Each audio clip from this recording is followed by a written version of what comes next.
मेरे भाइयों और बहनों, आपको पुस्तक हमारी भावी पीढ़ी और उसका निर्माण वाङ्मय 63 लेखक पंडित श्री राम शर्मा आचार्य बच्चे अपराधी क्यों बनते हैं, आइए पढ़कर सुनाते हैं।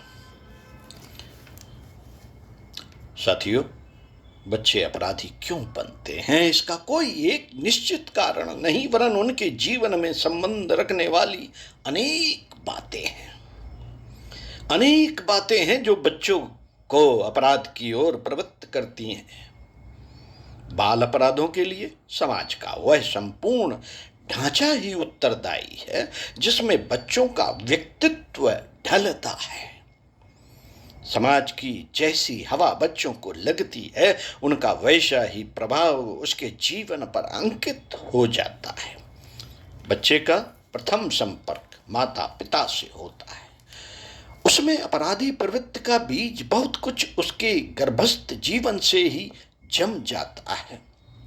जब माता पिता अनैतिक जीवन बिताते हैं, बाल अपराध के प्रसिद्ध अन्वेषक होली लिखते हैं कि कुछ ऐसे प्रमाण मिलते हैं जिनसे मालूम होता है कि शराब अथवा किसी अन्य नशे में संभोग करने पर पैदा होने वाले बच्चों में पैदाइशी अवगुण आ जाते हैं।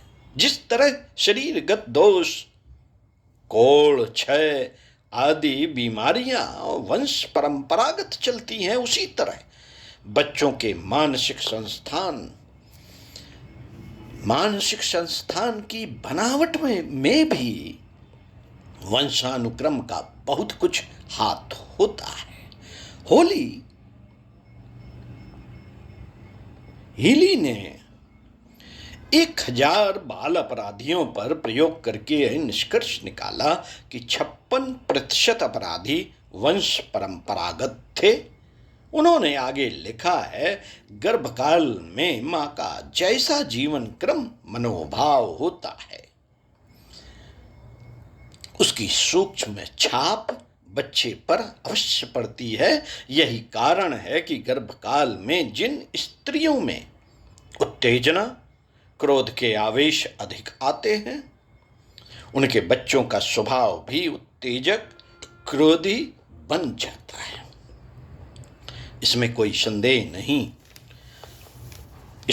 संदेह नहीं कि बहुत से बच्चों के अपराधी जीवन के पीछे उनके माँ बाप का चरित्र मुख्य होता है। पैदा होने के बाद घर वालों के व्यवहार पर बच्चों का जीवन बहुत कुछ निर्भर करता है। कई बार वे अपने अभिभावक, माता पिता, अध्यापक आदि के कठोर व्यवहार के कारण अपराधी बन जाते हैं। ऐसी स्थिति में दूसरों को तंग करने में, परेशान करने में उन्हें प्रसन्नता होने लगती है। वे अपने से बड़ों की आज्ञा का उल्लंघन करके, उनकी इच्छा के विरुद्ध आचरण करके उन्हें तंग करने में गर्व अनुभव करते हैं, जो आगे चलकर उनकी आदत में आ जाता है। यही बच्चे अपने छोटे भाई बहन या दूसरे बच्चों को मारने पीटने में संतोष अनुभव करते हैं। बच्चों को शक्ति से दबाने पर या उनकी आलोचना करने पर वे बुराई के प्रति अधिक आग्रही बन जाते हैं। अभिभावकों के कट वचन भी बच्चे में कितना स्थायी प्रभाव पैदा कर देते हैं, इसका उदाहरण हीली ने दिया है। उन्होंने एक 12-11 वर्ष के बहुत ही सचरित्र अच्छे लड़के का जिक्र किया है जो अपने पिता के एक ही वाक्य से बिल्कुल बदल गया। एक वाक्य से बिल्कुल बदल गया। शाम को पिता घर पर आया। उसका स्वभाव काफी चिड़चिड़ा हो रहा था। उसने देखा बच्चा पढ़ने के समय आराम कर रहा है। पूछने पर दूसरे लड़के ने बताया उसकी तबीयत खराब है, इसलिए आराम कर रहा है। पिता ने गुस्से में कहा, झूठ बोल रहा है। बस इसी बात की प्रतिक्रिया बच्चे पर ऐसी हुई कि उस दिन से उसका जीवन ही बदल गया। उसने कहा, मैं बहानेबाज हूं, झूठा हूं, अब ऐसा ही करूंगा। वह अकर्मण्य आलसी बन गया, सारे दिन ताश खेलने लगा, पढ़ना लिखना सब छोड़ दिया। हीली ने एक अन्य उदाहरण में बताया कि पिता द्वारा पीट कर घर से बाहर निकाल दिए गए एक बच्चे ने आवारा जीवन बिताना शुरू कर दिया। यह विचारणीय है कि उसे दूसरों को पीटने में, अपमानित करने में अधिक आनंद आता था। किसी भी तरह से दुर्बल माँ बाप जो अपने बच्चों पर भली प्रकार नियंत्रण नहीं पाते, उनके बच्चे बिगड़ जाते हैं। अक्सर देखा जाता है कि गूंगे, बहरे, अंधे, अपाहिज, निर्धन माँ बाप की संतानें प्रायः बिगड़ जाती हैं, क्योंकि वे अपने बच्चों पर भली प्रकार नियंत्रण और उनका संरक्षण नहीं कर पाते। जो माँ बाप दिन भर अपने काम धंधों में उलझे रहते हैं, बच्चों के जीवन में कोई दिलचस्पी नहीं लेते, उनके बच्चे बहुधा पथभ्रष्ट हो जाते हैं, क्योंकि बच्चों में उछल कूद की प्रवृत्ति होती है। जब उसे सही दिशा नहीं मिलती तो वह गलत दिशा में प्रवृत्त हो जाती है। ऐसे नेता,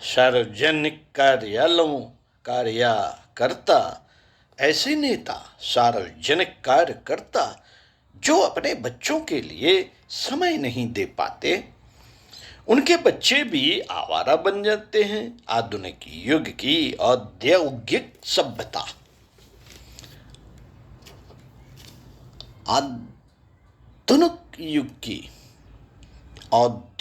सभ्यता ने जहां बच्चों और अभिभावकों के परस्पर संपर्क को कम कर दिया है, वहां बाल अपराधों की संख्या में भी कम वृद्धि नहीं की, बहुत वृद्धि हुई है।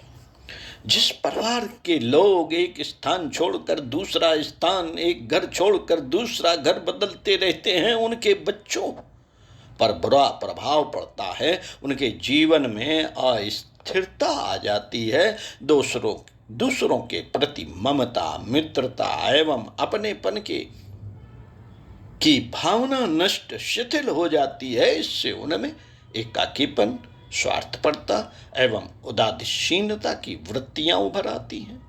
बहुत से बच्चे निराश होकर तब अपराधी बन जाते हैं जब उनकी अपनी सीमा से बढ़ी हुई महत्वाकांक्षाएं पूरी नहीं होती। प्यार के स्थान पर साथियों, प्यार के स्थान पर बच्चों को फटकारना, स्वयं बच्चों के जीवन में दिलचस्पी न लेकर उसे दूसरों पर छोड़ देना, अभिभावकों द्वारा उनके प्रति मनोरंजन, स्नेह का अभाव होना, ऐसी कई बातें हैं जिनसे वे अपराधी प्रवृत्तियों में लग जाते हैं। घर ही बच्चों की प्रथम पाठशाला है और घर के सदस्यों का व्यवहार ही उसका पाठ्यक्रम है। परिवार में जैसी प्रेरणाएं बच्चों को मिलती हैं, वैसा ही वह बन जाता है। बच्चों को बुराई की ओर प्रवृत्त करने तथा अपराधी जीवन बिताने के लिए बुरे साथी और कई सामाजिक बुराइयां भी कम उत्तरदायी नहीं है। स्मरण रहे, बच्चों को गड्ढे में गिराने वाला, पतित करने वाला, अपराधी बनाने वाला सर्वप्रथम बुरा साथ ही मुख्य होता है। यह साथ पहले घर में ही मिलता है। माता पिता, रिश्तेदार, भाई बहन कोई भी हो सकते हैं। जो बच्चों को बुराई की ओर प्रवृत्त करते हैं, सबसे पहले बच्चों को भिगाने के लिए घर में ही बुरा साथ मिलता है। उसके बाद फिर पड़ोस, स्कूल और घर से बाहर। स्मरण रहे, कई बुरी आदतों, काम वासना संबंधी बुराइयों का प्रारंभ प्रायः बुरे साथ से ही होता है। अभिभावकों को इतना तक ध्यान नहीं रहता कि उनके बच्चे किनके साथ उठते बैठते हैं, किनके साथ खेलते हैं, कितना भी होनहार बालक क्यों ना हो, बुरे संग के में पड़कर वह भी पतित हो जाता है। बच्चों का ग्रहणशील किंतु विवेकहीन मस्तिष्क शीघ्र ही बुराइयों की ओर आकर्षित हो जाता है। बच्चों में बुराइयों की जड़ अधिकतर बुरे साथियों से ही जमती है। बच्चों को बिगाड़ने में कई सामाजिक बुराइयों का भी काफी महत्व है। इनमें गंदे सिनेमा, दूषित अश्लील साहित्य, गलत सामाजिक मान्यताएं, परंपराएं आदि मुख्य हैं। सिनेमा का बच्चों की भावनाओं को दूषित कर उन्हें बुराइयों की ओर प्रवृत्त करने में बड़ा हाथ है। मद्रास के एक समाजशास्त्री रामास्वामी अय्यर ने बाल अपराधियों की जांच करके अपनी रिपोर्ट में लिखा है, सिनेमा बाल अपराध का एक बहुत बड़ा कारण है। यहाँ तक कि धार्मिक फिल्मों में भी अश्लीलता, अशिष्टता की बहुतायत होती है। तथाकथित सामाजिक चलचित्र तो और भी गए बीते हैं, और भी गई बीते होते हैं। फिर इनमें बच्चों में अपराध वृत्ति को प्रोत्साहन मिलता है। इसलिए उक्त समाजशास्त्री ने सुझाव दिया कि बाल अपराधों को मिटाने के लिए अन्य उपायों के साथ साथ बाल चित्रों के प्रति काफी कड़ाई बरतनी चाहिए। ऐसी फिल्में जिनमें काम, प्रेम, अश्लीलता, अर्धनंग, भड़कीले वेशभूषा, हाव भाव, तड़क भड़क की प्रधानता होती है, बच्चों के कोमल मस्तिष्क पर बुरा प्रभाव डालती हैं। बच्चे भी वैसा ही करने लगते हैं और इस अभ्यास में उन्हें अपराधी जीवन का मार्ग अपनाना पड़ता है। इसमें कोई संदेह नहीं कि अधिकांश फिल्मों का प्रभाव बच्चों में वासनामय जीवन का सूत्रपात कर देता है। गंदे उपन्यास, कहानियां, भद्दी तस्वीरें बच्चों को अपराध प्रवृत्तियों को जगाती हैं, बुद्धि तथा चरित्र को भ्रष्ट करती हैं। वस्तुतः बच्चों को अपराध की नियमित शिक्षा गंदे साहित्य से ही मिलती है। ब्रिटेन के अपराध शास्त्रियों ने कुछ दिनों पहले बाल अपराध के कारणों पर प्रकाश डालते हुए बताया है सिनेमा में दिखाई जाने वाली हिंसात्मक, क्रूर, अश्लील घटनाएं बच्चों को अपराधी बनाने के लिए बहुत कुछ उत्तरदायी है। हमारे समाज का संकीर्ण दृष्टिकोण, जिसके अनुसार कोई बच्चा तनिक सी गलती कर बैठे तो फिर उसे बुरा मान लिया जाता है, उसके प्रति बुरी धारणा बना ली जाती है और बात बात में उसे अपमानित किया जाता है। इससे भी बहुत से बच्चे अपराधी जीवन की ओर प्रेरित हो जाते हैं। भूल करना मनुष्य का जन्मजात स्वभाव है। प्रारंभ की गई गलतियों को भुलाकर बच्चों के प्रति सौम्य व्यवहार रखने पर भी सुधर सकते हैं। बहुत से बच्चे अपने आप में अपराधी नहीं होते, वरन एक अपराधी बच्चों के समुदाय की प्रेरणा अथवा दबाव से बुराइयां करते हैं। प्रत्येक स्थान पर ऐसे बच्चों का एक समूह अवश्य होता है जो अन्य सीधे साधे सरल बच्चों को बहला फुसलाकर या धमकाकर बुरे कर्मों के लिए प्रेरित करते हैं। बहुत सी शिक्षण संस्थाओं में अध्यापकों के गलत आचरण के कारण भी बच्चों में बुराइयां पैदा हो जाती हैं। जो अध्यापक बच्चों के समक्ष धूम्रपान करते हैं, ताश चौपड़ आदि खेलते हैं, अपने मित्रों के साथ गपशप और अश्लील बातचीत करते हैं, उनसे बच्चे क्या सीख सकते हैं? क्या सीख सकते हैं उनसे बच्चे? प्रश्न है।